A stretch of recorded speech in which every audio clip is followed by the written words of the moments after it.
شہاب نامہ پانچواں باب راج کرੂگا خالصہ باقی رہے نہ کو۔ دادی اماں اور کرم بخش مجھے BASJH خالصہ ہائی اسکول میں داخل کروانے کے لیے اپنے ساتھ لے گئے۔ اسکول کا پورا نام بابا اجیت سنگھ جھجار ہری خالصہ ہائی اسکول تھا اور گرو کے 2 صاحبزادوں کے نام پر قائم کیا گیا تھا، جنہیں سکھوں کی فرضی روایات کے مطابق مسلمان حاکموں نے ایک ملحقہ گردوارے کی دیواروں میں زندہ گڑوا دیا تھا۔ ہیڈ ماسٹر سوراج سنگھ نے رجسٹر میں میرا نام درج کرنے کے بعد دادی اماں سے پوچھا، تائی بچے کی عمر 10 سال لکھ دوں؟ دادی اماں کو سارا گاؤں تائی کہا کرتا تھا۔ دادی اماں نے ہیڈ ماسٹر کو ڈانٹا، پھوٹ، تیرا فٹے منہ، تو اندھا ہو گیا ہے، تجھے دکھائی نہیں دیتا؟ میرا پوتا 15 برس سے 1 دن کم نہیں۔ دادی اماں کے نزدیک بچوں کی عمر زیادہ جتانا باعث افتخار تھا۔ اس سے تعلیم بھی جلد ختم ہو جاتی تھی اور نوکری بھی جلد ملنے کا امکان بڑھ جاتا تھا۔ اس مسئلہ پر ہیڈ ماسٹر سوراج سنگھ اور دادی اماں کے درمیان بحثا بحثی ہونے لگی۔ کرم بخش نے نجومی کی طرح زمین پر آڑھی ترچھی لکیریں کھینچ کر زائچہ بنایا اور ثالث بن کر اپنا فیصلہ صادر کر دیا، ماسٹر جی اس کی عمر 13 سال 3 مہینے 3 دن لکھ دو۔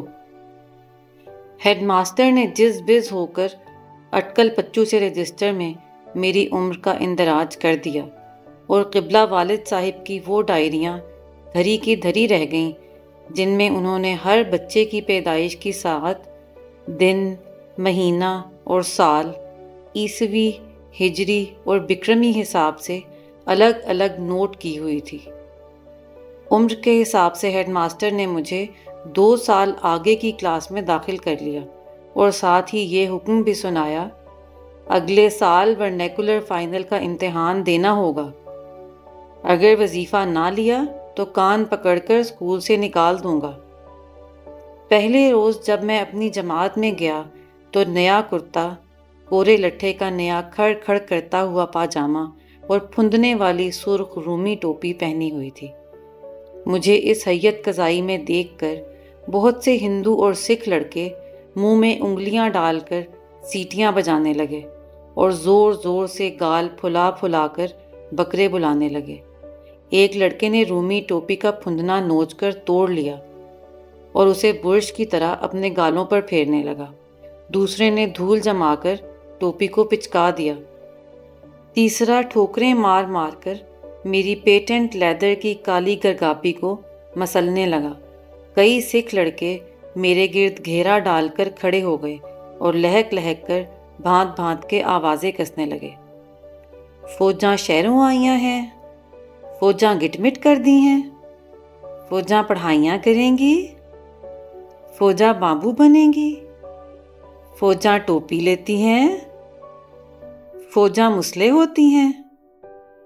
ان پے در پے سوالات کے بعد انہوں نے گھونسے تان تان کر ہوا میں گھمائے اور بیک آواز زور زور سے گانے لگے، راج کرੂگا خالصہ باقی رہے نہ کو۔ اتنے میں کوئی پکارا کہ ماسٹر جی آ رہے ہیں۔ سب لڑکے فوراً شرافت سے اپنے اپنے ڈیسک پر بیٹھ گئے۔ میں اپنی جگہ حیرانی اور پریشانی کے عالم میں کھڑے کا کھڑا رہ گیا۔ ماسٹر منگل سنگھ اردو اور ریاضی کے استاد تھے۔ انہوں نے سر سے پاؤں تک میرا جائزہ لیا اور رومی ٹوپی کی جگہ پگڑی باندھ کر اسکول آنے کی ہدایت کی۔ انہوں نے تھوڑی دیر سبق پڑھایا اور زیادہ دیر بہت سے لڑکوں کی بری طرح پٹائی کی۔ فارسی کے پیریڈ میں پنڈت سری رام نے بھی یہی عمل دہرایا۔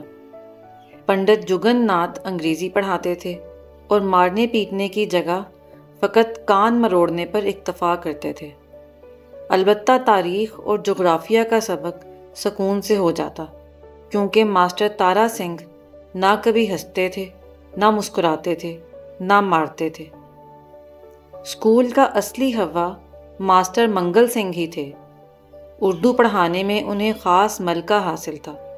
اردو کا سبق وہ ٹھیٹھ پنجابی زبان میں دیا کرتے تھے اور اشعار کی تشریح کرنے میں ان کا اپنا ہی نرالا انداز تھا۔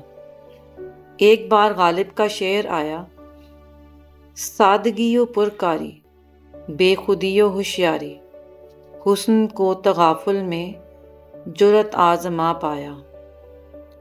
اس شعر کو انہوں نے ہمیں یوں سمجھایا: سادگی تے اس دے نال پرکاری، بے خودی تے اس دے نال نال ہوشیاری، حسن نو تغافل دے وچ کیا پایا؟ شاعر کہندا اے انہیں حسن نو تغافل دے وچ جرأت آزما پایا۔ لو اینی جئی گل سی، غالب شعر بناندہ بناندہ مر گیا تے میں تھانوں سمجھاندیاں سمجھاندیاں مر جانا، پر تھوڑے کوڑ مغزاں دے پلے کچھ نہیں پینا۔ اگے چلو۔ اردو کے علاوہ ماسٹر منگل سنگھ علم ریاضی میں بھی کامل تھے۔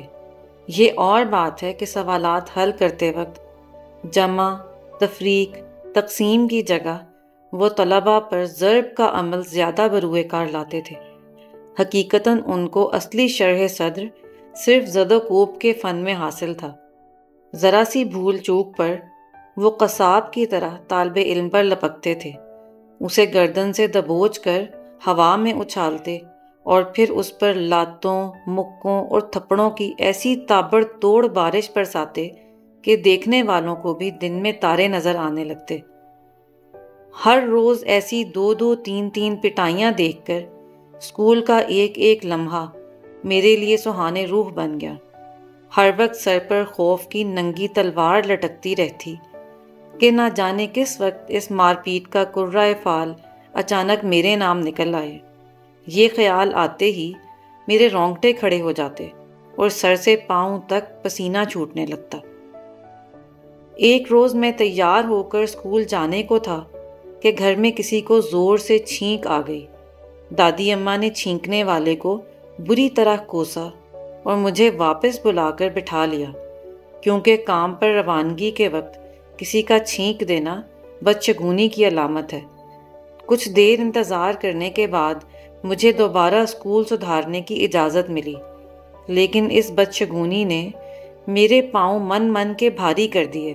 میرے دل کو یقین سا ہو گیا کہ آج کا دن ہی وہ روز موعود ہے جب ماسٹر منگل سنگھ کے ہاتھوں میری پٹائی کی باری آنے والی ہے۔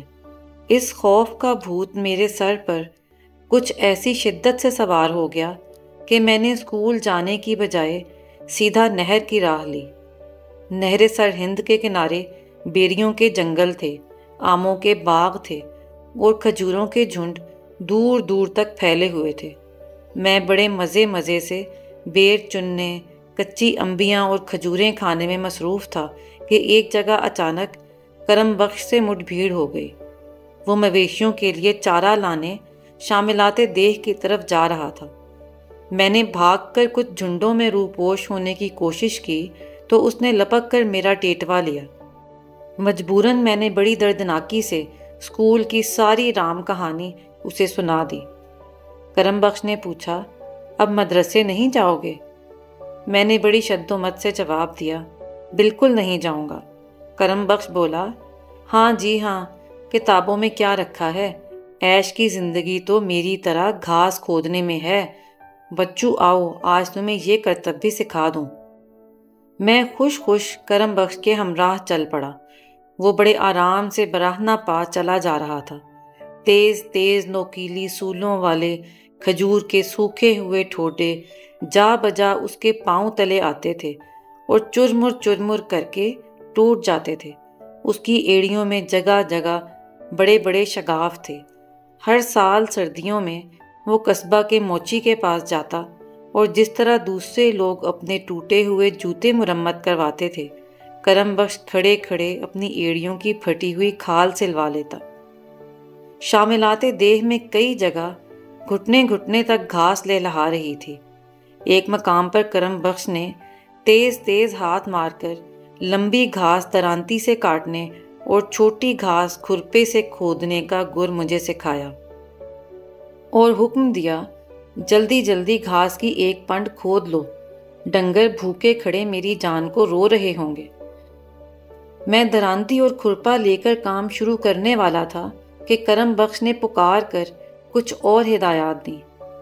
بچھو اور کن کھجورا نظر آئے تو خبردار، کھرپا اور درانتی خراب نہ کرنا، انہیں پاؤں سے مسل کر مار ڈالنا۔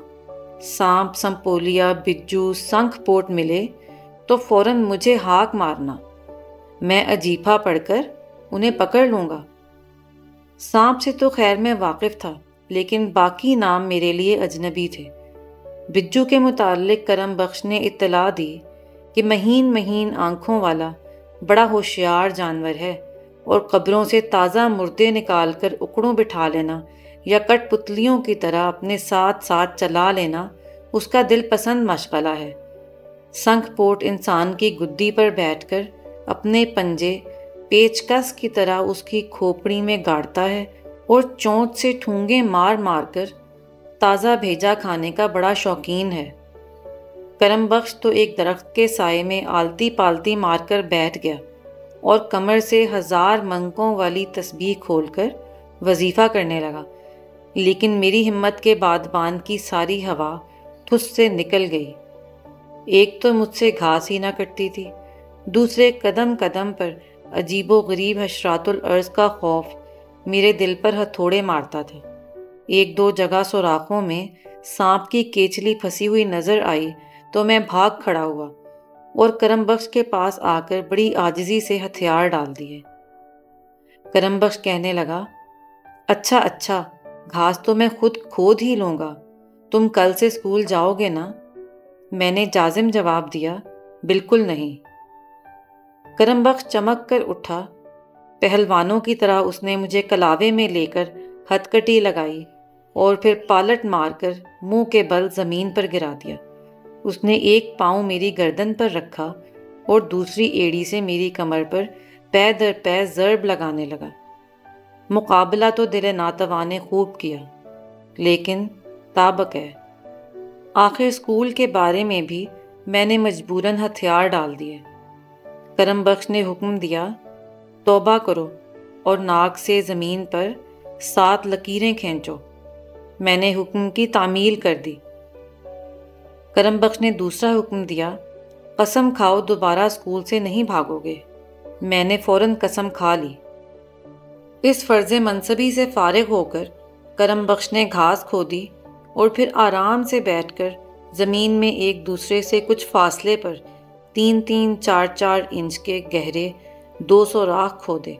میں سمجھا کہ شاید اب ہم اخروٹ یا بنٹے کھیلیں گے، لیکن اس نے بڑی چابک دستی سے زیر زمین ٹنل سے کھود کر دونوں سوراخوں کو آپس میں ملا دیا۔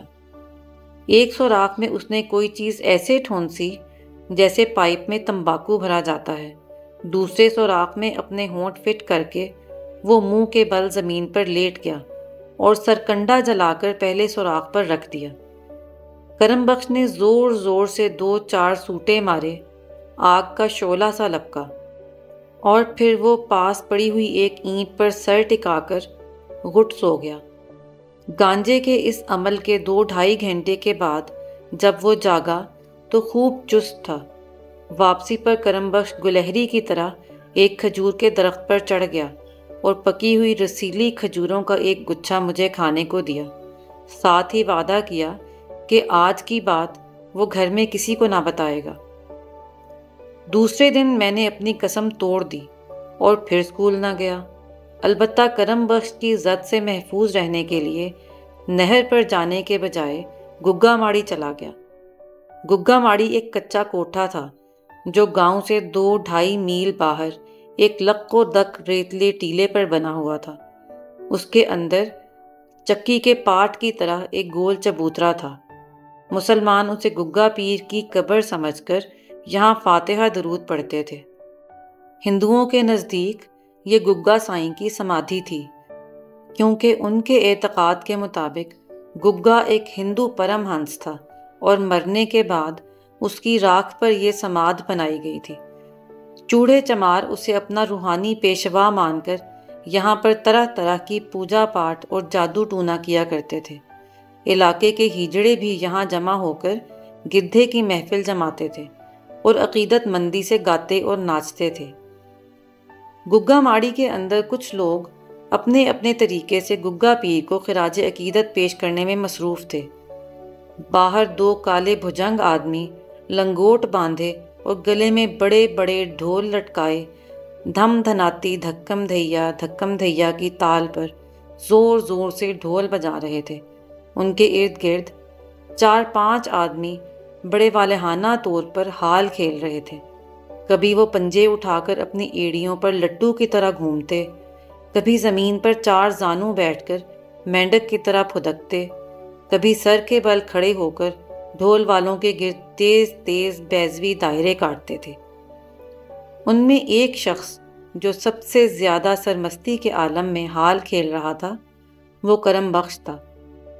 کرم بخش کی آنکھوں میں لال لال انگارے چمک رہے تھے۔ اس کی داڑھی کے موٹے موٹے بال غضبناک خار پشت کے کانٹوں کی طرح چہرے پر ایستادہ تھے۔ اس کا انگ انگ یوں تھرک رہا تھا جیسے جال میں پھنسی ہوئی مچھلیاں پھڑک پھڑک کر تڑپتی ہیں۔ منہ سے کوئی لفظ کہے بغیر کرم بخش نے میری گردن ناپی اور ڈھول والوں سے کچھ دور تپتی ہوئی ریت پر کان پکڑوا کر میرا مرغا بنا دیا۔ ایک لڑکے کو اس نے میری چوکی داری پر مامور کر دیا اور خود حال کھیلنے والوں کے حلقے میں شامل ہو گیا۔ دھوپ میں کان پکڑے پکڑے میرے انجر پنجر ڈھیلے ہو گئے۔ ڈھول کی ہر دھمک میرے دل اور دماغ پر توپ کے گولے کی طرح برس رہی تھی۔ اگر کوئی اکا دکا راہ گیر آپس میں بات چیت کرتے ہوئے قریب سے گزرتے تو ان کی آواز میرے کان میں دیر تک یوں گونجتی رہتی جیسے بہت سے کتے اندھے کنویں میں مل کر لگاتار رو رہے ہوں۔ معلوم نہیں اس حالت میں 1 گھنٹہ گزر گیا یا 1 سال نکلا یا 1 صدی بیت گئی۔ جب حال سے فارغ ہو کر کرم بخش نے مجھے کان چھوڑنے کا مژدہ سنایا تو میری کمر پیر فرتوت کی طرح خمیدہ ہو چکی تھی اور مجھ سے سیدھا کھڑا نہ ہوا جاتا تھا۔ کرم بخش نے پیچھے سے میری بغلوں میں ہاتھ ڈالے اور اپنا گھٹنا زور سے میری پیٹھ میں مار کر میری کمر سیدھی کی۔ پھر اس نے حکم دیا، زمین پر ناک سے 21 لکیریں نکال کر توبہ کرو۔ میں نے تپتی ہوئی ریت پر ناک سے 21 لکیریں نکالیں۔ کرم بخش کڑکا، قسم کھاؤ اب پڑھائی سے نہیں بھاگو گے۔ میں نے بخوشی اللہ کی قسم کھا لی۔ کرم بخش نے کہا، رسول صلی اللہ علیہ وسلم کی قسم کھاؤ۔ میں نے بلا تکلف رسول اللہ صلی اللہ علیہ وسلم کی قسم بھی کھا لی۔ قرآن کی قسم کھاؤ۔ میں نے اس کی بھی تعمیل کر دی۔ کرم بخش نے حکم دیا، اب اپنی جان کی قسم بھی کھاؤ۔ یہ قسم کھانے سے میں ہچکچا گیا کیونکہ مجھے اپنی جان اللہ، رسول صلی اللہ علیہ وسلم اور قرآن شریف سے بہرحال زیادہ عزیز تھی۔ کرم بخش نے آؤ دیکھا نہ تاؤ اور میرے منہ پر زناٹے سے ایسا کرارا تھپڑ مارا کہ میرے سر میں بھیڑوں کے بے شمار چھتے بھن بھنا اٹھے۔ دوسرا تھپڑ لگنے سے پہلے میں نے کرم بخش کا حکم مان لیا اور اپنی جان کی قسم بھی کھا لی۔ جان کی قسم توڑنے کے ہولناک نتائج کا کرم بخش نے کچھ ایسا بے سر و پا اور بے ربط سا نقشہ کھینچا کہ مجھے بے اختیار ہنسی آنے لگی۔ ہنسی روکنے کی کوشش میں مجھے ہچکی لگ گئی اور گلے سے روندھی روندھی سی آوازیں نکلنے لگیں، جیسے بیل کے گلے میں تربوز کا چھلکا پھنس جاتا ہے۔ کرم بخش سمجھا کہ خوف و ہراس سے میری گھگی بند گئی ہے۔ اس تاثر کو مزید کمک پہنچانے کے لیے میں نے بھی اپنے بدن پر مصنوعی کپکپی طاری کی اور کچھ تیز تیز جھرجھریاں بھی لیں۔ کرم بخش خوشی سے پھول کر کپا ہو گیا اور اس کی انا کی تسکین گرم گرم بھاپ کی طرح اس کے کانوں، ماتھے اور گالوں اور ناک پر چھا گئی۔ کرم بخش کو اچھے موڈ میں دیکھ کر میں نے کہا، چاچا تمہارے پاس تو کوئی جادو ہے، میں اسکول سے بھاگ کر جدھر جاتا ہوں تم بھی وہاں آ جاتے ہو۔ کرم بخش نے اصیل مرغ کی طرح فخریہ چھاتی پھلائی اور کہنے لگا، جادو ٹونا تو پلید کافروں کا کرتب ہے، کرم بخش کے پاس تو رب سچے کا عجیبہ ہے، تم دلی جاؤ یا دکن، کرم بخش کا ہاتھ تیری گردن پر ایسے جا پڑے گا جیسے مرغی کھنگار پر گرتی ہے۔ کرم بخش کی مزید خوشنودی حاصل کرنے کے لیے میں نے کہا، چاچا تمہارے وظیفے نے تو بڑے بڑے مارکے مارے ہوں گے۔ کرم بخش نے محاورتاً کہا، اس پغول کچھ نہ پھرول، یعنی ڈھکی چھپی بات کو زیادہ نہ کرے دو۔ میں نے خوش آمدانہ اصرار کیا، چاچا وظیفے نے کچھ نہ کچھ تو رنگ لگایا ہوگا۔ کرم بخش نے سینہ تان کر کہا، رہے نام رب سچے دا، کوئی رنگ جیسا رنگ لگایا ہے؟ بیٹ، بیلے، بار، سب جگہ کرم بخش کا نام گونجتا ہے۔ بڑے بڑے جٹا دھاری مہنت، بھانمتی کے جوگی اور گیانی تیرے چاچا کے سامنے آنکھ نہیں اٹھا سکتے۔ جوش میں آ کر کرم بخش نے اپنے وظیفے کی کرامات کی محیر العقول داستانوں کا تانتا باندھ دیا۔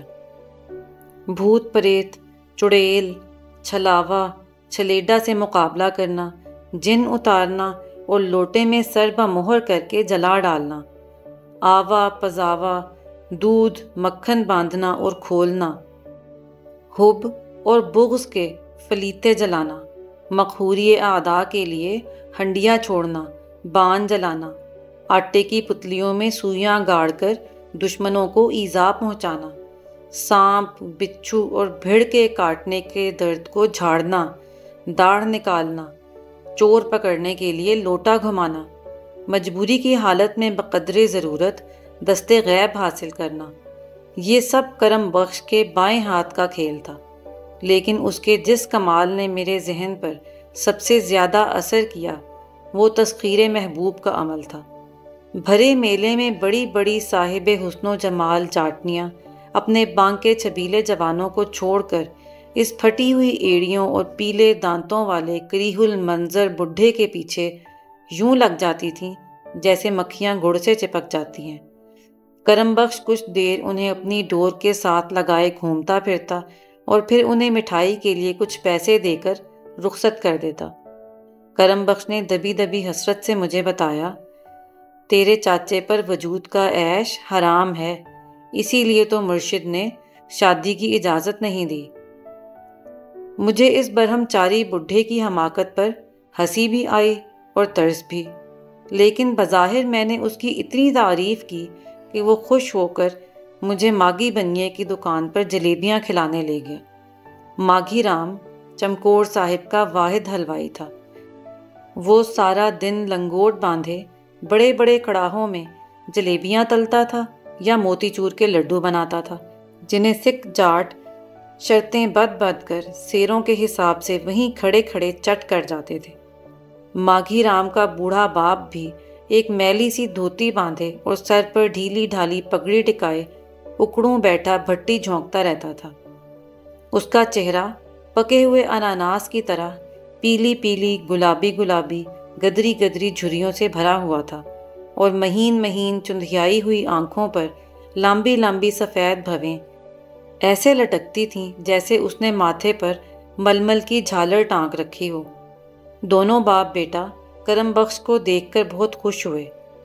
ماگھی رام بولا، واہ بھئی واہ کرم بخشا، پرماتما کی کرپا سے تو خود ہی آ گیا، میں تو تیری تلاش میں نکلنے ہی والا تھا۔ ماگھی بنیے نے چہک چہک کر ہمیں بتایا کہ 5 روپے ڈال کر اس نے بازار مائی سیواں امرتسر میں لاٹری کا ٹکٹ لیا تھا۔ لاٹری اس کے نام نکل آئی ہے، مال بھی چل پڑا ہے اور آج ہی کشتی سے چمکور پہنچ رہا ہے۔ ماگھی رام نے کہا، کرم بخشا تو گڈھا جوڑ کے فٹافٹ گھاٹ پر پہنچ جا، کشتی آتے ہی مال چھڑا کر دکان پر لانا ہے، 1 سیر پختہ لڈو تجھے دوں گا، آدھ سیر گڑ بیلوں کے لیے ملے گا۔ کرم بخش نے ناراضگی سے جواب دیا، واہ جی واہ، کرم بخش تیرے باپ کا نوکر جو ہوا، ادھر تو نے حکم دیا، ادھر میں گڈھا لے کر نہر پر پہنچا۔ لالا کبھی تو نے شیشے میں اپنی صورت بھی دیکھی ہے؟ ماگھی رام نے حاتم تائی کی قبر پر لات ماری، چلو 4 آنے نقد بھی لے لینا، اس میں جھگڑنے کی کیا بات ہے بھلا؟ کرم بخش نے کہا، ہزاروں کا مال مفت آ رہا ہے اور کرم بخش کو چونی پر ٹرکاتے ہو؟ لالا تم بڑے ندیدے ہو۔ دفعتاً ماگھی رام کے بڈھے باپ نے بھی اپنی چندھیائی ہوئی آنکھیں کھولیں اور کرم بخش کو غصے سے گھور کر بولا، ہزاروں کا مال کون سالہ بکتا ہے؟ بڑی لاٹری کا ٹکٹ تھا، کوئی مخول نہیں۔ لاکھ سے کم کا مال نکلے تو میں پیشاب سے داڑھی منڈوا دوں گا۔ کچھ مزید چک چک بک بک کے بعد بیل گاڑی کی اجرت طے ہو گئی۔ 1 روپیہ نقد، 2 سیر مٹھائی، بیلوں کے لیے 1 سیر گڑ۔ بیعانہ کے طور پر کرم بخش نے 8 سیر جلیبیاں پیشگی تلوا لیں اور ہم مزے مزے سے جلیبیاں ٹھونکتے کھلیان پہنچے۔ کرم بخش نے بیل گاڑی تیار کی اور تھوڑی دیر میں ہم نہر پر کشتی گھاٹ پہنچ گئے۔ ماگھی رام اور اس کا باپ پہلے سے آئے بیٹھے تھے اور ایڑیاں اٹھا اٹھا کر آنکھیں پھاڑ پھاڑ کر دوراہے سے آنے والی کشتی کا انتظار کر رہے تھے۔ خدا خدا کر کے کشتی آئی اور ماگھی رام نے اپنے مال کی بلٹی چھڑائی۔ یہ مال لکڑی کی 3 پیٹیوں پر مشتمل تھا، جن پر لوہے کی پتی چڑھا کر میخوں کے ساتھ ٹھونکا ہوا تھا۔ کسی پیٹی کا وزن 1.5-2 من سے کم نہ تھا۔ بیل گاڑی میں ماگھی رام اور اس کا باپ ایک ایک پیٹی پر سانپ کی طرح کنڈلی مار کر بیٹھ گئے۔ تیسری پیٹی پر میں چڑھنے لگا تو انہوں نے ڈانٹ کر منع کر دیا، جیسے میرے وزن سے ان کے مال و متاع کے آبگینوں کو لہو کے ضرر کا احتمال تھا۔ راستہ بھر باپ بیٹا امید کے عجیب و غریب دشت و دریا میں للچائی ہوئی قیاس کے گھوڑے دوڑاتے رہے۔ لکڑی کی یہ 3 پیٹیاں کبھی ریشم اور زربفت اور کمخواب کے تھان بن جاتی، کبھی ان کے دہانوں سے سونے کے کنگن اور چاندی کے تھال جھانکنے لگتے، کبھی ان کے اندر بلوری فانوسوں اور شیشے کے آلات کی مدھم سی کھن کھن سنائی پڑتی تھی۔ ماگھی رام کے باپ کی قوت لامسہ پیٹیوں کے اوپر ہاتھ پھیر پھیر کر اب اس یقین کی علل اعلان تصدیق کرنے لگی تھی کہ یہ مال 1.5-2 لاکھ سے کم قیمت کا نہیں ہو سکتا۔ اس کا پروگرام یہ تھا کہ لاٹری کا مال جلد از جلد بیچ باچ کر سارا کنبہ ہریدوار جا بسے اور وہاں آرام سے بیٹھ کر رام نام کی مالا جپنے میں مصروف ہو جائے۔ لیکن ماگھی رام کو اس لائحہ عمل سے شدید اختلاف تھا۔ وہ حقارت سے ہنسا، لو اور سنو، باپو کی عقل بھی گھاس چرنے چلی گئی ہے۔ بیکنٹھ سدھارنے کا وقت تو اس کا اپنا آیا ہوا ہے اور اپنے ساتھ ساتھ ہریدوار ہمیں بھی ہانکتا ہے۔ باپو تم جم جم ہریدوار جاؤ، ہمارے کھانے پہننے کے دن تو اب آئے ہیں۔ ماگھی رام کا فیصلہ تھا کہ لاٹری کا مال بیچ کر وہ لدھیانہ میں دکان کھولے گا۔ وہ کئی بار لدھیانہ جا کر بائسکوپ دیکھ آیا تھا۔ فلموں میں ناچتی ہوئی میموں کا نقشہ اس نے کچھ ایسی فصاحت و بلاغت سے کھینچا کہ اس بڈھے کے منہ سے بھی جلیبیوں کے شیرے کی طرح بے اختیار رال ٹپکنے لگی، اور وہ بخوشی اس بات پر رضامند ہو گیا کہ پہلے وہ اپنے بیٹے کے ساتھ کچھ عرصہ لدھیانہ گزارے گا اور پھر اس کے بعد کسی وقت ہریدوار کی راہ لے گا۔ پیٹیوں کو دکان کے عقبی صحن میں رکھوا کر ماگھی رام نے سب سے پہلے 2 لڈو بانٹ کر ہمارا منہ میٹھا کروایا اور پھر کرم بخش کے ساتھ مل کر باپ بیٹا پیٹیاں کھولنے میں مصروف ہو گئے۔ تینوں پیٹیاں سیکنڈ ہینڈ کتابوں، اسکولوں کے پرانے رجسٹروں اور استعمال شدہ بہی کھاتوں سے اٹا اٹ بھری ہوئی تھیں۔ چند لمحے سکوت رہا، جیسے سب کو سانپ سونگھ گیا ہو۔ پھر ماگھی بنیا اور اس کا باپ زمین پر بیٹھ گئے اور دوہتڑ مار مار کر اپنا سر پیٹنے لگے۔ جس قسم کا دردناک بین وہ کر رہے تھے اسے دیکھ کر یہی محسوس ہوتا تھا کہ وہ دونوں واقعی بری طرح لٹ پٹ گئے ہیں۔ کچھ دیر میں جب یہ آہوزاری قدرے فرو ہوئی تو کرم بخش نے ان کو سمجھانا شروع کیا کہ چور ہاتھ سے نکل جائے تو دانش مند اس کی لنگوٹی پر ہی صبر شکر کر لیا کرتے ہیں۔ یوں بھی یہ کوئی اتنا گھاٹے کا سودا نہیں رہا۔ 5 روپے کی لاٹری میں اتنی ردی آ گئی ہے کہ کئی سال تک مٹھائیاں باندھنے کے کام آتی رہے گی۔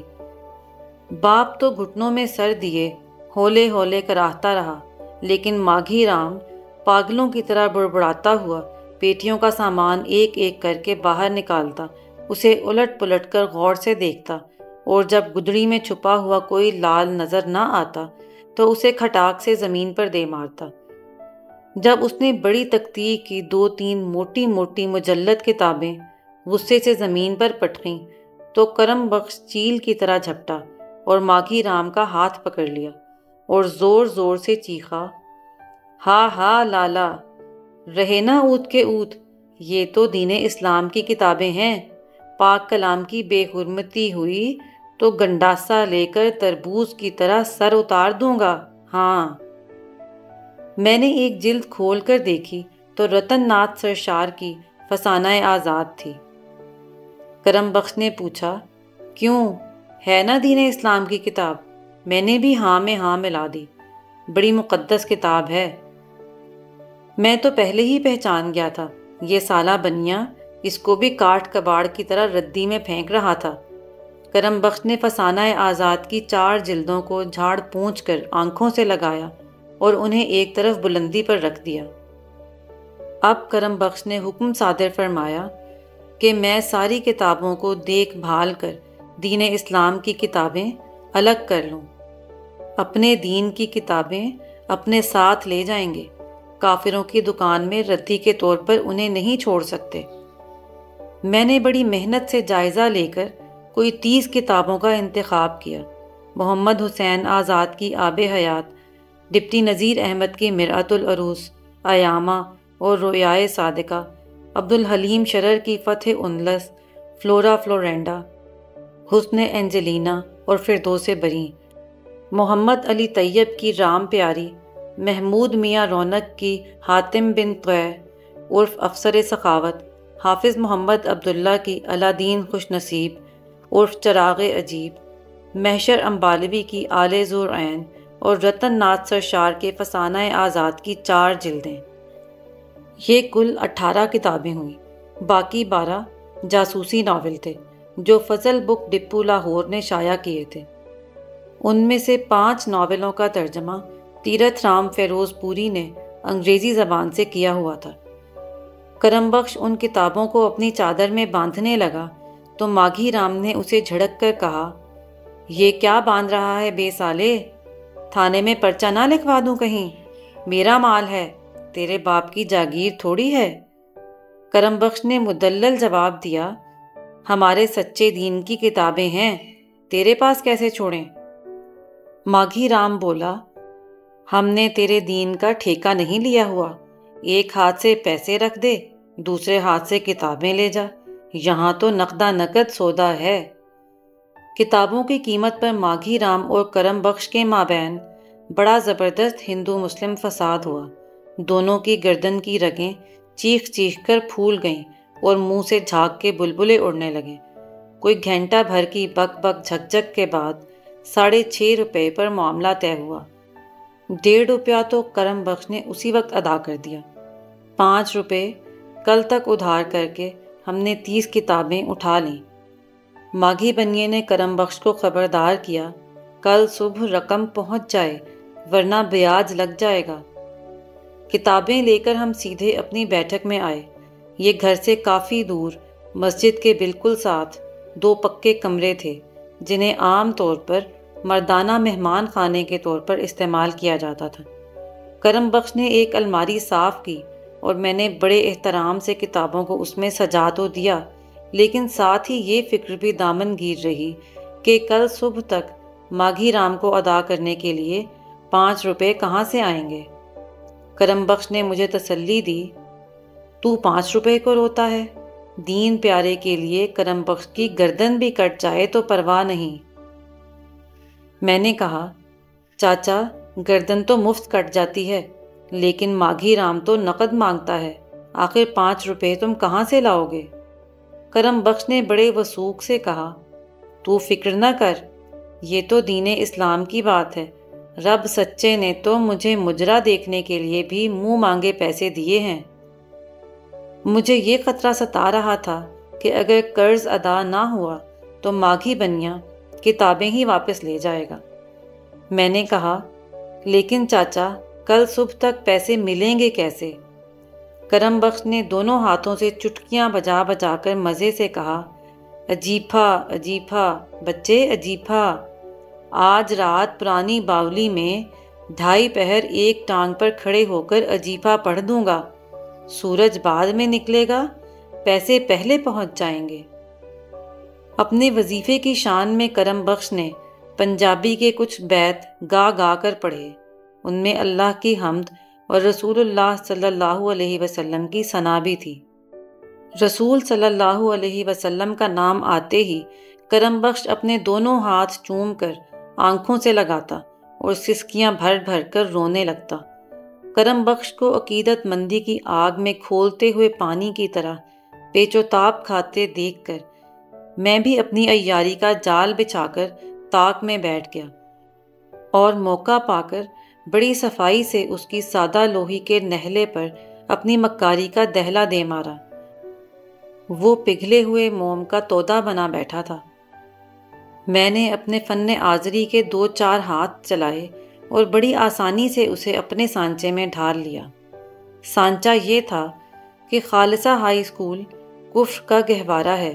اسلام کے ارکان خمسہ کے بجائے سکھوں کے 5 ککوں کنگھا، کیس، کچ، کڑا، کرپان سے واسطہ پڑتا ہے، شبد گانے پڑتے ہیں، اساوری کے کیرتن میں شامل ہونا ضروری ہے، جپ جی اور ارداس کا سیکھنا بھی لازمی ہے، گرو گرنتھ کے پاٹھ میں سر زمین پر رکھ کر نمسکار بھی کرنا پڑتا ہے، اور گیانیوں، گرنتھیوں، پاٹھکوں اور سیواکاروں کے منہ سے دن رات مسلمانوں کے خلاف مغلظات بھی سننا پڑتی ہیں۔ اپنا دین بچانے کے لیے ضروری ہے کہ میں ان خطرات میں مبتلا ہونے سے پہلے اپنا ایمان مضبوط کر لوں اور دوبارہ اسکول جانے سے پہلے کچھ دن لگا کر وہ بصیرت افروز کتابیں پڑھ لوں جو ہم اتنی محنت سے ماگھی رام کے پنجے سے چھڑا کر لائے ہیں۔ کرم بخش تو پہلے ہی رس گلے کی طرح دین اسلام کے شیرے میں لتھڑا ہوا بیٹھا تھا۔ میری چرب زبانی کے جالے میں وہ مکڑی کی طرح فٹ ہو گیا۔ اس نے میرے دینی جذبات پر مجھے شاباش دی اور بڑی رکت سے مجھے اپنے مرشد کے کچھ عارفانہ بیت ترنم سے سنائے، جن کا مطلب کچھ اس طرح تھا کہ دین کے علم میں غوطہ کھاؤ تو موتی مونگا پاؤ، دنیا کے علوم میں کھو جاؤ تو مردار ہڈیاں کماؤ، اور کتوں کی طرح بیٹھ کر ساری عمر چباؤ۔ 1 پنتھ 2 کاج، آم کے آم گٹھلیوں کے دام۔ اسکول کو بھی سلام، ماسٹر منگل سنگھ سے بھی نجات، اور 30 ناولوں کی دنیا آگے پیچھے آباد۔ اب میں صبح سویرے تیار ہو کر گھر سے اسکول جانے کو نکلتا۔ کرم بخش مجھے بیٹھک میں بند کر کے باہر سے تالا لگا دیتا۔ دوپہر کے وقت وہ کچھ روٹیوں پر تازہ مکھن اور شکر ڈال کر مجھے دے جاتا، اور 4 بجتے ہی میں بستہ بغل میں دبائے مسکین صورت بنائے پابندی سے گھر پہنچ جاتا۔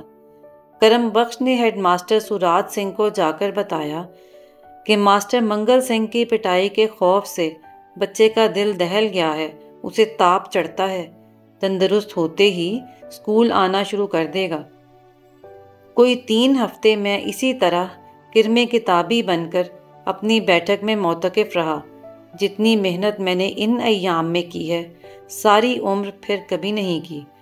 20-22 دن کے بعد جب میں نے دوبارہ اسکول جانا شروع کیا تو حب سے دم کرنے والے جوگیوں کی طرح میری کایا کلپ ہو چکی تھی۔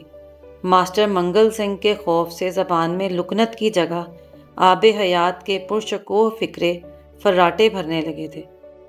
تنہائی میں میری حدیث نفس بھی عبدالحلیم شرر اور رتن ناتھ سرشار کی عبارت میں ہونے لگی۔ کلاس روم میں تابڑ توڑ 3-4 جواب مضمون لکھ کر میں نے اپنا سکہ کچھ ایسا بٹھا لیا کہ کبھی کبھی ماسٹر منگل سنگھ اردو کا سبق میرے سپرد کر کے خود غائب ہو جاتے۔ 4-5 ہندو لڑکے تو آرام سے سبق پڑھ لیتے تھے، لیکن سکھ طالب علم الگ بیٹھ کر بڑا ادھم مچاتے تھے۔ سبق کے دوران وہ جو بولے سو نہال ست سری اکال کے نعرے لگاتے رہتے اور اخیر میں کھڑے ہو کر زور زور سے ڈیسک بجاتے تھے اور میری طرف مکے تان تان کر اپنا مخصوص قومی ترانہ گاتے تھے، راج کرو گا خالصہ باقی رہے نہ کو۔ کچھ عرصہ کے بعد سنگھ سبھا کا تہوار آیا۔ یہ سکھوں کا سالانہ میلہ تھا جو چمکور صاحب میں لگا کرتا تھا۔ اس موقع پر سکھوں کا ایک دیوان بھی منعقد ہوتا تھا جس میں سکھ پنتھ کی شان اور گرو صاحبان کی عظمت پر بڑی دھواں دار تقریریں ہوتی تھیں۔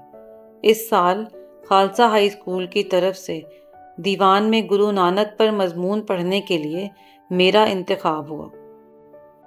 میں نے عبدالحلیم شرر کے ناولوں سے شجاعت و سخاوت اور ذکاوت کے قصے نکالے، رتن ناتھ سرشار سے میاں آزاد کا دمخم اڑایا، الفاظ و بیان کی شوکت محمد حسین آزاد سے لی اور کئی کتابوں کے صفحے نقل کر کے ان میں مناسب ترمیم و تحریف کے بعد ایک ست رنگی خلعت فاخرہ تیار کر کے گرو مہاراج شری نانک دیو کو پہنا دی۔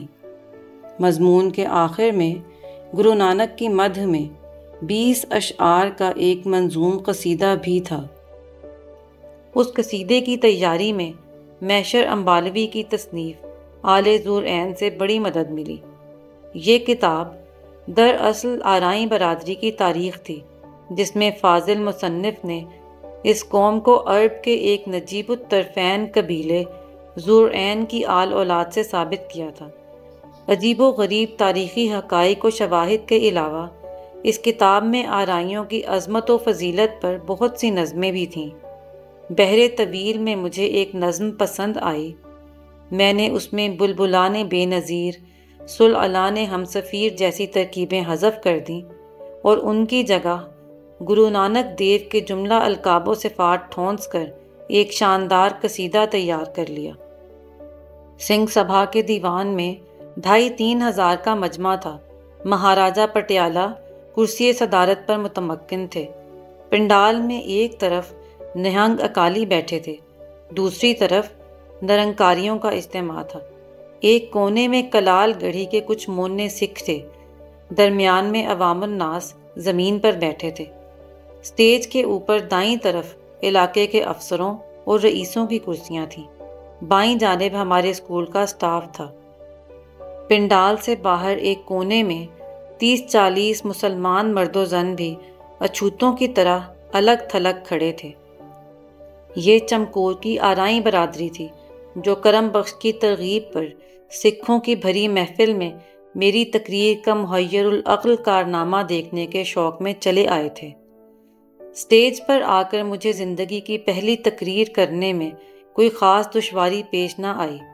میرا کام تو فقط زبان ہلانا تھا، ورنہ فکرے پر فکرہ تو شرر اور سرشار اور آزاد کے قلم سے نکل کر خود بخود پرواز کرتا تھا۔ پنڈال میں بالکل سکوت تھا۔ جب میں نے ترنم سے بحر طویل کا قصیدہ الاپنا شروع کیا تو یہ سناٹا اور بھی گہرا ہو گیا۔ میری تقریر دل پذیر ختم ہوئی تو پنڈال میں کئی جانب سے شاباش شاباش کی آوازیں آئیں۔ مہاراجہ پٹیالہ جو کرسی صدارت میں نیم خوابیدہ تھے اچانک چونکے۔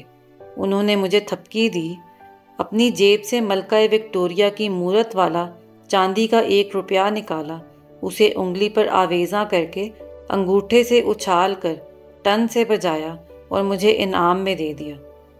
دیوان ختم ہوتے ہی میری جماعت کے سکھ لڑکے مجھے کشاں کشاں اسکول کے پچھواڑے میں لے گئے۔ کچھ دیر انہوں نے راج کرو گا خالصہ باقی رہے نہ کو الاپ الاپ کر میرے گردا گرد بھنگڑا ڈالا اور پھر مہاراجہ پٹیالہ کے انعام کا روپیہ زبردستی چھین کر لے گئے۔ میرے مضمون اور قصیدے کی کامیابی نے گویا میرے سینے میں بندھی ہوئی بہت سی گھنڈیاں کھول دیں۔ آل زور عین کی نظموں سے قافیے اور ردیف جمع کر کے اب میں نے کچھ اپنی تک بندی بھی شروع کر دی۔ پہلے روتک جموی تخلص رکھا، پھر کسی ضرورت شعری سے مجبور ہو کر جعفر چمکوری سے بدل ڈالا۔ میرا ایک شعر خاص طور پر ہمارے اسکول میں زبان زد خاص و عام ہو گیا۔ اور سکھ طلبہ بھی اسے شوق سے اپنے جواب مضمونوں میں استعمال کرنے لگے۔ شعر عرض کیا تھا، یہ ایسا عجب شہر چمکور ہے کہ ثانی نہیں جس کا لاہور ہے۔ رفتہ رفتہ میں نے اپنی بیاض بھی کھول لی۔ ایک روز شام کے وقت میں نہر کے کنارے ٹہل ٹہل کر فکر سخن کر رہا تھا کہ ماسٹر منگل سنگھ بائیسیکل پر سوار ادھر سے گزرے۔ مجھے دیکھ کر رک گئے اور بیاض لے کر اس کا معائنہ کرنے لگے۔ ایک دو جگہ ٹھٹک کر مجھے گھورا اور غصے سے کہا۔ پھر ایک غزل پر پہنچے جس میں نے عرض کیا تھا، میرے منہ پہ زلفیں گرانے کو آجا، میری بات بگڑی بنانے کو آجا، تیری یاد کی گھنٹیاں بج رہی ہیں، میرے دل کی دنیا بسانے کو آجا، برا حال ہے جعفر خستہ جاں کا، میری جانے جانا بچانے کو آجا۔ ماسٹر منگل سنگھ بجلی کی طرح تڑپے اور بیاض پھاڑ کر نہر میں پھینک دی۔ پھر وہ دونوں ہاتھ کمر پر رکھ کر جلاد کی طرح میرے سامنے کھڑے ہو گئے اور کڑک کر بولے، ورنیکولر فائنل کا امتحان سر پر آیا کھڑا ہے اور یہ مرزا غالب کی اولاد شاعری کے ٹل کھڑکا رہی ہے، کیوں بے، یہ کیا واہیات بکواس ہے؟ انہوں نے مجھے بالوں سے پکڑ کر گھسیٹا اور ٹانگ گھما کر زمین پر پٹخ دیا۔ پھر وہ دیر تک لاتوں، مکوں اور تھپڑوں سے میری خاطر خواہ تواضع فرما کر اپنی بائیسیکل پر سوار ہو کے رخصت ہو گئے۔ میں نے اٹھ کر گالوں اور کوہنیوں کو سہلایا، کپڑے جھاڑے اور اطمینان کی سانس لے کر ازسر نو مشق سخن میں مصروف ہو گیا۔ ورنیکولر فائنل کے لیے ہمارے امتحان کا centre government high school Ropar مقرر ہوا۔ روپڑ کا شہر چمکور صاحب سے کوئی 11 میل کے فاصلے پر واقع تھا۔ 3-4 بیل گاڑیوں میں سوار ہو کر ہم سب فارسی کے استاد پنڈت سری رام کی قیادت میں ایک روز پہلے ہی وہاں پہنچ گئے۔ سکھوں کے ایک مقامی ہاسٹل میں ہمیں ٹھہرایا گیا۔ سورج غروب ہوتے ہی کھانے کی گھنٹی بجی۔ سب لڑکے اپنی اپنی رکابی، گلاس اور گھی لے کر لنگر خانے میں حلقہ باندھ کر بیٹھ گئے۔ مسلمان بس ایک میں ہی تھا، اس لیے مجھے چوکے سے باہر دوسروں سے الگ خاصی دور بٹھا دیا گیا۔ ایک لانگری کڑچھی ہاتھ میں لیے دال بانٹ رہا تھا۔ 2 سکھ ایک بہت بڑے توے پر تیز رفتاری سے پھلکے پکا رہے تھے۔ وہ بار بار اپنی داڑھیاں کھجلاتے تھے اور پسینے کے بڑے بڑے قطرے روٹیوں کے لیے گندھے ہوئے آٹے میں مسلسل ٹپک رہے تھے۔ یوں بھی وقتاً فوقتاً وہ اپنی گردن اور بغلوں کا پسینہ پونچھ کر انہی گیلے ہاتھوں سے چپاتیاں پکانے لگتے تھے۔ دال والا لانگری بھی دیگچے کے آس پاس زور زور سے ناک صاف کرتا تھا اور رینٹ کو انگلیوں کے درمیان دیر تک کولڈ کریم کی طرح ملتا رہتا تھا۔ ساتھ ہی وہ بار بار کھانس کر بلغم کے بڑے بڑے غلفے اپنے سامنے تھوک کر انہیں انڈوں کی زردی کی طرح پاؤں کے انگوٹھے سے مسل دیتا تھا۔ لانگریوں کے یہ بے تکلفانہ انداز دیکھ کر میرا جی متلانے لگا اور میں سر درد کا بہانہ کر کے کھانا کھائے بغیر لنگر سے اٹھ آیا۔ ہاسٹل کے جس کمرے میں مجھے جگہ ملی اس میں 10-12 سکھ لڑکے اور بھی تھے۔ سونے سے پہلے انہوں نے اپنے کیس کھولے اور انہیں جھٹک جھٹک کر کنگھا کیا، پھر سرسوں کا تیل ڈال کر داڑھیاں چڑھائیں اور ان پر میلی میلی پٹیاں سی باندھ لیں۔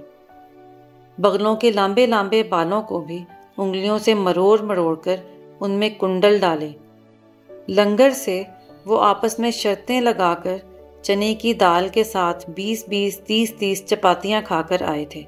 اب رضائی میں لیٹ کر اگر ایک لڑکا ڈکار لیتا تو باقی سب بھی اس کے مقابلے میں زور زور سے ڈکارتے تھے۔ اگر ایک لڑکے سے باد شکم کا جھونکا سرزد ہو جاتا تو دوسرے بھی بآواز بلند اس کا ساتھ دیتے تھے۔ رفتہ رفتہ کمرے کی فضا میں سنڈاس کی کثافت رچ گئی اور رضائی میں منہ سر لپیٹے بھی مجھے ساری رات ابکائیاں آتی رہیں۔ صبح 9 بجے پرچہ تھا۔ پرچہ ختم ہوتے ہی میں امتحان کے ہال سے نکلا اور پا پیادہ چلتا ہوا غروب آفتاب کے وقت چمکور صاحب پہنچ گیا۔ اگلی صبح پھر میں 4 بجے دوسرا پرچہ دینے روپڑ کے لیے پیدل روانہ ہو گیا۔ کرم بخش مجھے نہر تک چھوڑنے آیا۔ شدید سردیوں کے دن تھے، چاروں طرف بڑی گہری دھند چھائی ہوئی تھی، گھاس پر کورا جمع ہوا تھا۔ گھپ اندھیرے میں دور تک پھیلے ہوئے جھنڈ یوں نظر آ رہے تھے جیسے بہت سے ہاتھی سونڈ اٹھائے کھڑے ہوں۔ وقتاً فوقتاً گیدڑوں کے چیخنے کی آواز بھی آتی تھی۔ ان کی چیخوں کے ساتھ ساتھ گاؤں کے کتے بھی زور زور سے رونے لگتے۔ ان دنوں سارے علاقے پر جگموہن سنگھ ڈاکو اور اس کے گروہ کی دہشت بیٹھی ہوئی تھی۔ ان کی شجاعت، سخاوت اور بے رحمی کے عجیب و غریب قصے زبان زد خاص و عام تھے۔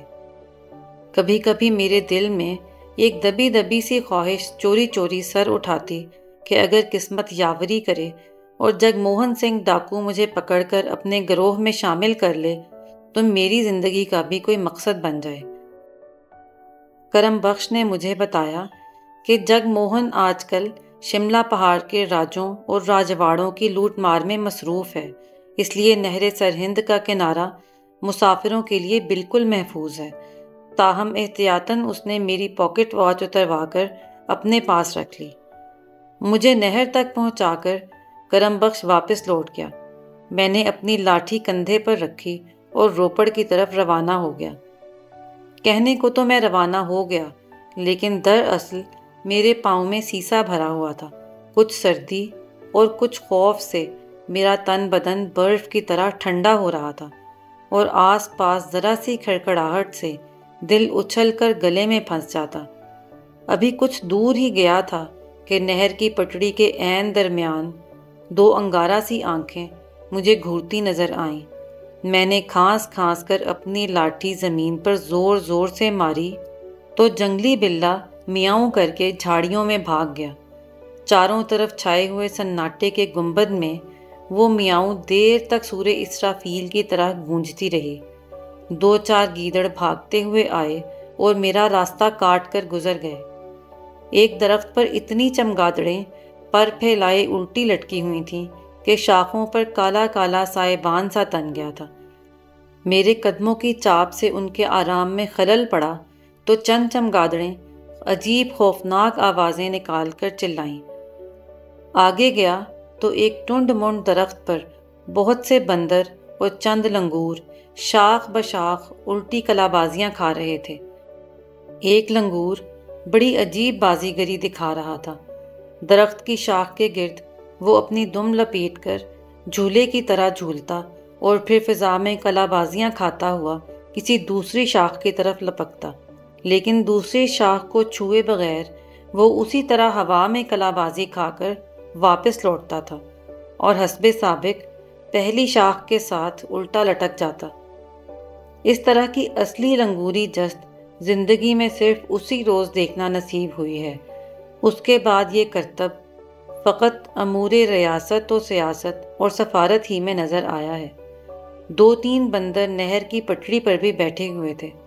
اونگتے کو ٹھیلتے کا بہانہ، نیت تو میری دیر سے ڈاواں ڈول ہو رہی تھی۔ اب بندروں اور لنگوروں کو اپنی راہ میں حائل دیکھا تو دل نے بے اختیار گواہی دی کہ جان ہے تو جہان ہے پیارے، امتحان کو گولی مارو اور آرام سے گھر واپس لوٹ چلو، ورنیکولر فائنل اگلے سال بھی ہو جائے گا۔ میں اسی شش و پنج میں کھڑا تھا کہ سناٹے میں دور سے ہری اوم کی آواز لہرائی اور تاریکی میں ایک پتلا سا سایہ ابھرا اور ہری اوم رام رام ست کی مالا جپتا تیز تیز میرے قریب سے گزر گیا۔ یہ مقصوداً پادھا تھا۔ مقصوداً پادھا چمکور صاحب کے ہندوؤں کا پروہت تھا۔ سکھ اور مسلمان بھی اس سے اپنے بچوں کی جنم پتریاں بنواتے تھے۔ نجوم اور رمل میں مہارت کے باعث سارے گاؤں میں شادی بیاہ کی تاریخ، سفر پر روانہ ہونے کی ساعت اور مرگ و حیات کی جملہ رسومات کا پروگرام وہی طے کرتا تھا۔ عام بیماریوں کا علاج تو حکیم بسنت رام کے سپرد تھا، لیکن چیچک، خسرہ، پلیگ اور ہیضہ جیسے موذی امراض پر مقصوداً پادھا کا کنٹرول تھا۔ اذان کی آواز پر وہ خالی ٹین بجانا شروع کر دیتا تھا تاکہ بول سنائی نہ دیں۔ درود شریف سن کر وہ دونوں کانوں میں انگلیاں ٹھونس لیتا تھا۔ جب کبھی وہ ہمارے محلے سے گزرتا تو مسلمان بچے زور زور سے درود شریف پڑھ کر اس کے پیچھے ہو لیتے تھے۔ یہ سن کر مقصوداً پادھا کانوں میں انگلیاں دیے اتنی تیزی سے بھاگنا شروع کر دیتا کہ ہم لوگ بھی اس کے تعاقب میں بری طرح ہانپنے لگتے۔ مقصوداً پادھا کا معمول تھا کہ وہ صبح 3-4 بجے اٹھ کر زور زور سے ہری اوم رام رام ست ہے کی مہارنی کرتا ہوا نہر پر جاتا تھا، اور گرمی ہو یا کڑاکے کی سردی ٹھنڈے پانی سے اشنان کر کے اپنی پوجا پاٹ شروع کرتا تھا۔ اس کے معمول میں ایسی باقاعدگی تھی کہ اس کے نہر پر جانے اور واپس آنے کی آواز لوگوں کے لیے الارم ٹائم پیس کا کام دیتی تھی۔ میرے قریب سے گزر کر مقصوداً پادھا جب بندروں کے پاس پہنچا تو ان کا ایک جم غفیر اس کے گرد جمع ہو گیا۔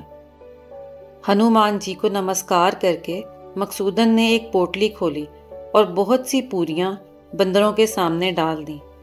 پھر وہ نہر کے کنارے ایک پتھر کی سل پر بیٹھ گیا اور پانی کی گڑویاں سر پر ڈال ڈال کر چھپا چھپ نہانے لگا۔ ایک 60-70 برس کے دبلے پتلے منہنی سے برہمن کی یہ شان مردانگی دیکھ کر میرے اسلام کی رگ حمیت بھی کسی قدر بھڑکی۔ میں چھاتی نکال کر لاٹھی گھماتا بڑے آرام سے بندروں کے پاس سے نکل آیا، جن کی توجہ بہرحال پوریوں پر مرکوز تھی، اور مقصوداً پادھا سے کچھ دور رک کر اس کی رام رام کے جواب میں زور زور سے درود شریف پڑھنے لگا۔ مقصوداً پادھا نے پہلے تو ایڑیاں اٹھا اٹھا کر آواز کی سمت کا کھوج لگایا، اور پھر درود شریف کے الفاظ سن کر اس نے یکلخت دونوں کانوں میں انگلیاں ٹھونس لیں۔ میں درود شریف بند کرتا تھا تو وہ کان کھول دیتا تھا، اور جب دوبارہ پڑھنے لگتا تو پھر انگلیاں ٹھونس لیتا۔ جی تو بہت چاہا کہ ہری اوم اور درود شریف کی آنکھ مچولی کا یہ کھیل جاری رہے، لیکن میری منزل کھوٹی ہوتی تھی، اس لیے میں بآواز بلند درود شریف کا ورد کرتا آگے بڑھ گیا۔ درود شریف پڑھتے پڑھتے آہستہ آہستہ میری رگوں میں جمی ہوئی برف پگھلنے لگی، پھر جسم پر ہلکی ہلکی حرارت کی ٹکور ہونے لگی، اور اس کے بعد ایسا محسوس ہوا جیسے میں نے الیکٹرک بلینکٹ اوڑھا ہوا ہو۔ 3-3.25 گھنٹے کے بعد جب میں امتحان کے ہال میں پہنچا تو خاصا پسینہ آیا ہوا تھا۔ میں نے آرام سے پرچہ کیا اور پھر ہال سے اٹھ کر درود شریف پڑھتا ہوا خرامہ شام تک گھر پہنچ گیا۔ امتحان کے باقی 8 دن بھی میں نے اسی لائحہ عمل پر بڑی پابندی سے عمل کیا۔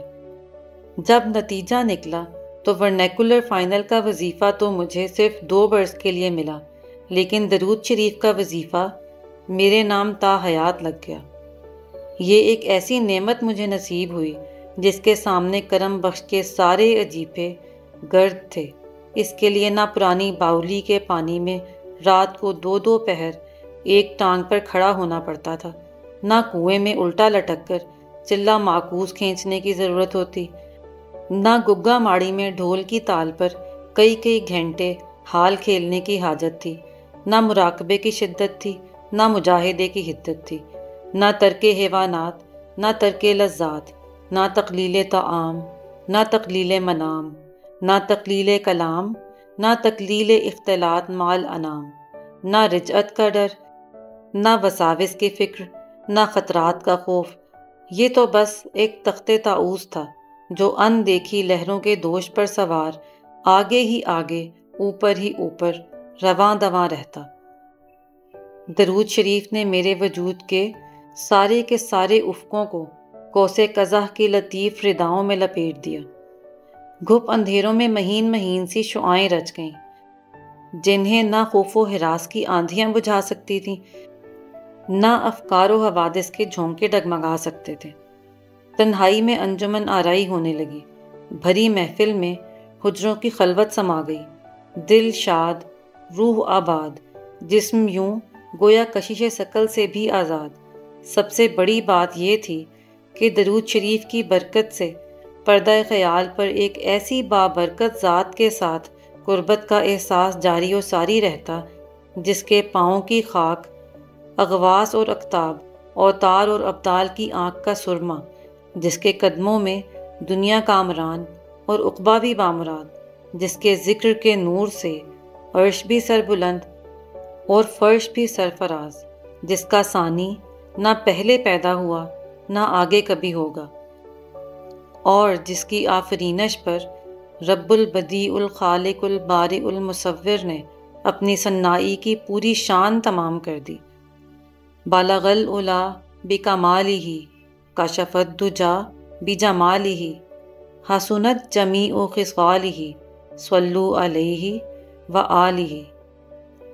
2 برس بعد میں نے میٹریکولیشن کا امتحان بھی بالکل اسی طرح روپڑ اور چمکور صاحب کے درمیان روزانہ پا پیادہ آتے جاتے اور درود شریف کا ورد کرتے کرتے پاس کر لیا۔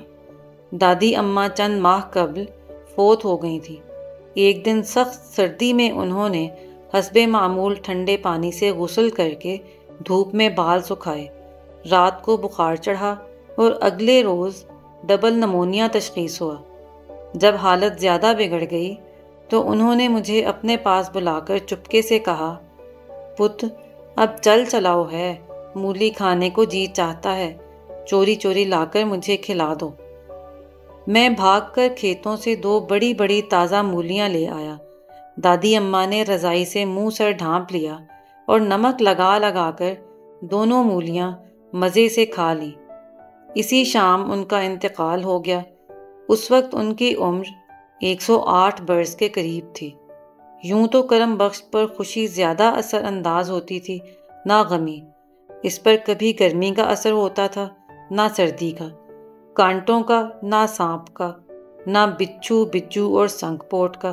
لیکن دادی اماں کی موت کے بعد وہ بھی دنیا کی بے ثباتی سے دل برداشتہ ہو گیا اور گگا ماڑی جا کر ڈھول بجانے والے ملنگوں کی صف میں شامل ہو گیا۔